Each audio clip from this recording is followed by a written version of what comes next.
My name is Ethan Hamlin-Stroll, and in today's video, I'm going to be walking you through how to create a simple welcome letter for a contact.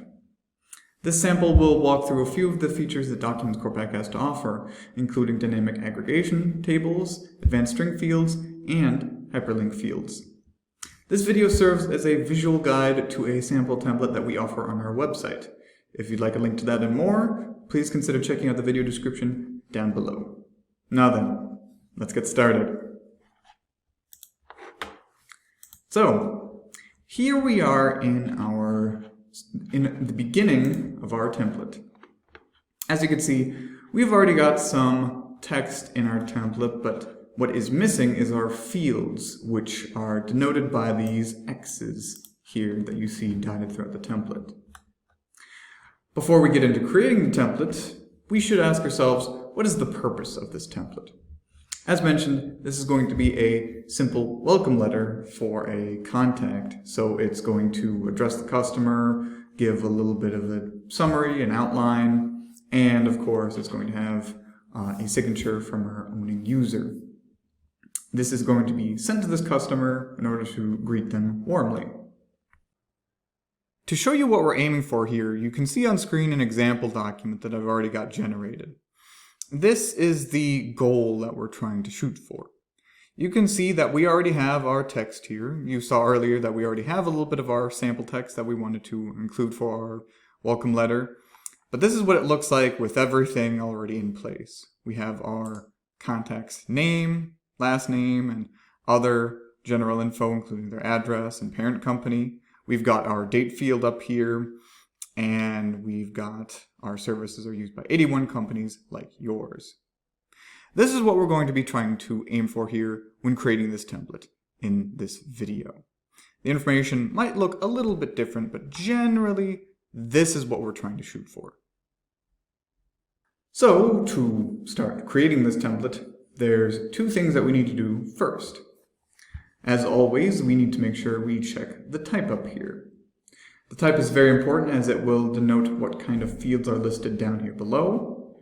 In our case, since we are creating a template for a contact, we need to make sure that this type field is a contact, or is based on the contact record. So we're going to go ahead and find and select the contact entity. Boom, there it is. Alright, and then we have that selected. The next thing we're going to do is we're going to click on Advanced Template Settings, and we're going to configure our template dynamic name.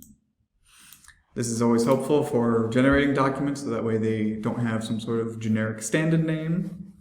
In our case, we're going to set this name to be something friendly. We're going to say thank you plus, and let's get the full name of our contact, full name, and then for your trust in our products. Oops. There. So we're going to set that to be the document name, and then we can just hit OK. And now whenever we generate a document based on this template, that name template will be used. Alright. So now that we got the type and we have the name set up, now I think we need to start inserting some of the fields into our template. First, we're going to begin by inserting just some of the standard fields, some of the fields that you can find from the standard tab. There's two kinds of fields we're going to be putting in, and those are fields just from the regular standard tab and some from the lookup entities. So, to begin with, we're just going to be putting in the first and last name of our contact up here. So, first name, and we're actually going to need the first name down here as well, so might as well put that there as well. And then we're going to need the last name, which we will also need down here. Then we can go ahead and put the address. And then I think that, yes, now we need to put in some of the lookup fields. So to access the lookup fields, they're just in the standard tab as well under the contact entity. You just need to scroll down and find these plus signs. This denotes the lookup fields, and what we're going to need is we're going to need the parent customer name. So we're going to find that record, so company name, account, and then we're going to put in account name. So parent customer ID, account name. That is what we need. Then, down here, we're going to need two other fields, but these come not from the company name, but now from the owning user. So we go to the owning user lookup, and then put in the first name and last name from this. Oh, wait. First name and last name. Okay. So it looks like we got the standard fields there. There's still, of course, a few more X's. We have one here that we want to put for our email. We have one here for a aggregation field, and then we want to put in a date up here, which is what we'll do next. So to put in a date, we can just go over to the Insert Field menu, go to Insert Computed Item, and then go to Advanced String. From here, you can just enter date time, put in the parentheses, and then just leave them like that, and hit OK. So what this will do is, after we merge our template, it will just put in the date time of today, right now, which would be the 19th of July, 2023. That is the kind of data that we would expect to see out of this field. Okay, and that's very simple. Now we need to go on to some of the more complicated things. So this right here will be an aggregation field. Now, if you already watched my video on the account sales template, you might already be familiar with this. If not, then please just listen closely. We're going to go ahead and delete that, and we're going to go over to Additional tab, and then select Add Relationship / Entity. So what do we exactly want to put here? If we look at the template, it says our services are used by X companies like yours. So in this case, we want to basically list the number of accounts in our own environment. In your case, it might be a little bit different, but for this template, we want to list all of the accounts that we have in our environment, just the number. Now, in some circumstances, you might just leave this selected, relationships, and then just try to find a particular relationship that you're looking for. But in our case, what we want to do is we want to click on separate entities, because we just need to find the number of accounts for our template here. So we can go down here and select account, and we can activate aggregation. And then what we do is just select account here for the attribute, and then to aggregate that by account. And so with this setup, this will, after the merge, it will just show the number of accounts that we have in our system. When we go ahead and click OK, it will then be listed here in the fields list, and then we can just go ahead and double click that. You will see that when we do that, though, it will ask how should the table appear.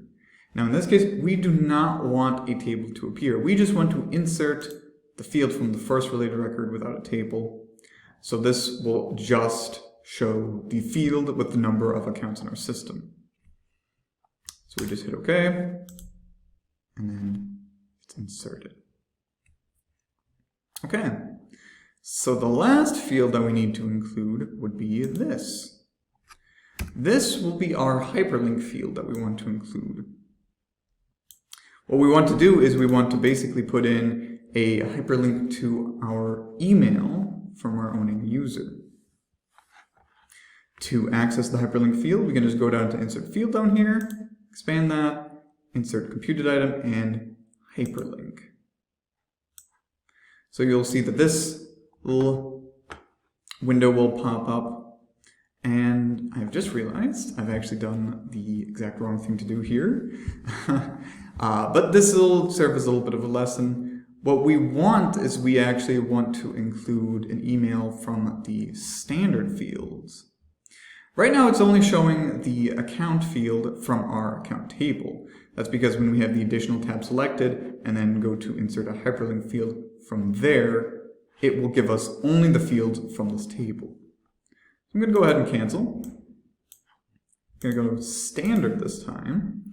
Click on insert field, insert computed item, and then from there, hyperlink.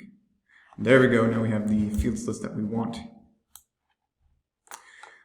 So to set this up correctly, what we want to do is for our pattern, we want to enter mail to colon, and then, oops, plus, and then we want to get the primary email field from our owning user. We've already got a field from our owning user, so you'll see it's in bold. What we need to find is our primary email field, which is just a little bit further down here. Yep, there it is. We'll double click that, and then, oh wait, no, we should not hit OK quite yet. Two things we need to do. First, we can set the placeholder text. This is optional, you don't have to do this, but it can make things look a little bit more professional. If you leave it blank, the field will just display the word hyperlink as the placeholder. Okay, so we've got the pattern set up, we've got the placeholder text in there. Now we'll go over to the display name, and what we need to put in here is just email. We're just going to set it like that. And with that configured, then we can click OK. Then you will see that the field shows up here with the display name right there, and the rest of our pattern also shown. Okay, so now that we got all of our fields set up for our template, now the next thing that we need to do is save our template. We can go to save the template by going over here on the Save Template button, clicking on that, and then we got to give it a name. We're going to give it welcome letter. Let's say contact to customer. All right, then we can go ahead and save that. And once it is done saving, we can go over to our environment. We can access our environment by going to the right link. And you'll see here that right now we have a little bit of a sample contact that we're going to be using, Abraham McCormick. To create the document based on our template, all we have to do is click on this three dots button and then go to the Create Document button. We're going to click on Let me decide every step. And then we're going to go to our template, Welcome Letter Contact to Customer. We're going to leave the file type as PDF, and we're going to attach the document as a note so we can see what it looks like in our timeline. We can create the document then. And then, once it is done generating the document, we're going to hit Finish. Once it's finished, we can go ahead and refresh. Then we can check out our timeline to see if it generated correctly, which it should have. And you'll see here, thank you Abraham McCormick for your trust in our products. That's our dynamic name coming through. We can go ahead and click on it and download to see what the whole thing looks like. And you'll see that we got the parent, a parent account name there, name of our contact, the address, the date, today's date, and then the name, our 81 companies, and then the hyperlink to our email. So it looks like everything came through there at the end. So it looks like that means we're done with our template. Looks like we've reached the end of our video. So in that case, I have to say thank you all so much for watching our video. It means a lot to us here. If you're curious to take a look at this template, again, make sure to take a look at the video description down below and make sure to check out our website. For any other questions and inquiries, please make sure to reach out to us as well.